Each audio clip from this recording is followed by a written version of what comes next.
Kita akan bahas mengenai Fore. Jadi di mana sih letak menariknya si Fore ini? Jadi yang pertama kalau my friends lihat Fore ini kan baru banget IPO ya tahun lalu. Jadi memang belum lama, belum nyampe setahun.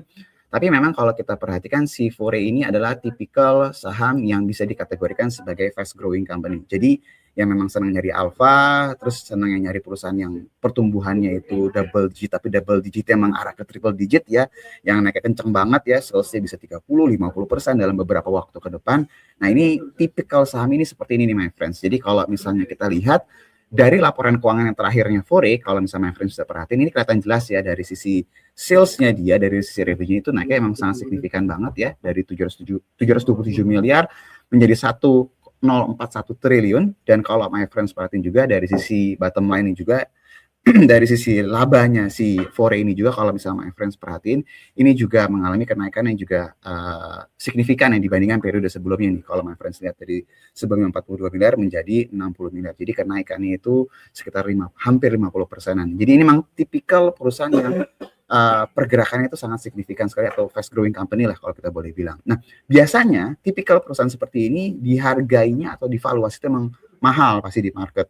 Terakhir itu kita cek PE-nya kalau kita pakai price to earning-nya ya itu pasti di atas 30 kali ya my friends. Itu biasa itu sangat normal sekali di pergerakan di saham-saham fast growing company.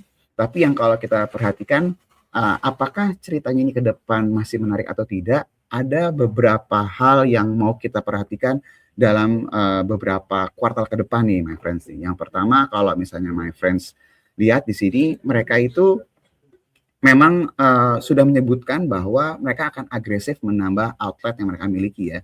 Jadi memang di tahun 2025 itu ada ekspektasi penambahan sekitar 70 outlet yang kita mau dengar nanti ini kira-kira dari sisi manajemen apakah on track atau tidak. Dan kalau misalnya my friends lihat salah satu yang menarik juga yang lagi kita mau coba perhatiin itu adalah tentang Fore donatnya mereka ya. Jadi kalau misalnya my friends lihat mereka baru ada 2 store-nya dan ini bertahap ya. Awal mulai kalau saya nggak salah di Karawaci, yang kedua ini ada di Panglima Polim. Jadi mereka itu menjual donatnya agak berbeda nih dengan donat-donat yang biasanya gitu my friends ya. Dan kalau misalnya ditanya apakah donat ini inline gitu dengan bisnis kopi, harusnya inline ya karena align karena kalau ngopi bisa ditemani dengan salah satu makanan seperti donat ini. Jadi kita melihatnya ini bisa menjadi salah satu potensi sumber pertumbuhan berikutnya nih. Jadi sesuai dengan apa yang disebutkan di public expose-nya si Fore ini sendiri.